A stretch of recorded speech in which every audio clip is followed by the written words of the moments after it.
I left home without a dream when I was just 16. All alone, bent on the bender, I met Nicole and she seemed to be the thing that I need. And it was easy to see that she was as into me as I intended to be with her.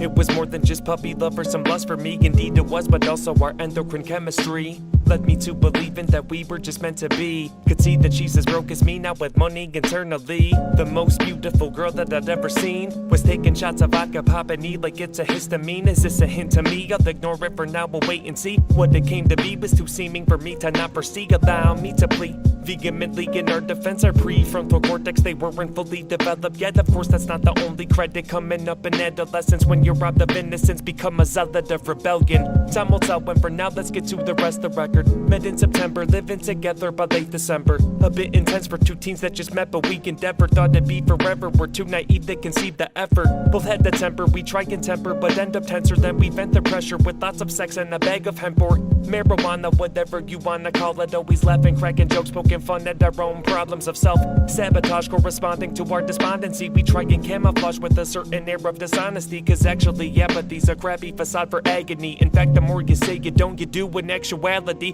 Shit is sad to see, but hindsight 2020, we deeply loved each other but struggled with vulnerability. Though some are not your fault, they become your responsibility. Refusing culpability prolongs the instability. Became my lover, friend, and mother, all over commodity. But too much honor didn't bother holding back the honesty. Astonishing at the time, was blind to my own pathology. It's self-fulfilling prophecy, Oedipus Rex the comedy. Complicated to say the least, but we carried on. Got so far along that the thought of marriage was dialogue. Decided on defining our own relationship guides and laws, opposed to y'all who posted just pony up to high protocol. Philosophical, thought this all that we talked about. Funny how we couldn't point that shit itself to help somehow, cause we moved back to her hometown. The wicked crowd, she hung around before she left. Well, they were down to finish what they started now. She got the party and sneaking out and we didn't speak. Started using opiates, blowing coke, went from bright to bleak. This way that culminated, she didn't come home till morning peaked. I asked her where she slept last night, she told me stay between the sheets. Love the honesty, but honestly at the time I was obviously losing my fucking mind at the thought of my girl's iniquity. Feeling sick, I need a prescription quick for the critical blow that hit me. Pivotal moment, really emotional, though was close to exploding over it. Nearly was inconsolable, focused on fucking her up sincerely. Of course I didn't, but folks, I was in my feelings. Just being real, man, I feel that I'm past the point of concealing. No avoidance, revealing that I'm not innocent. I was controlling and overbearing, cause diffidence difficult to admit that my jealousy was a culprit. Remedy called the quits, then I packed my shit and restarted it. Got a new apartment, she started texting and calling. We got back on and off again, all the while she was falling down that slippery slope of addiction, which is a gauntlet. Haunted by past decisions, her self-assault never halted. Defaulted to depression, she had a penchant to not resolve. Most of all when it came to breaking walls like it's curtain call. All in all, that was all that fault of the fall of man. Just two humans holding hands while we wait for it all to end.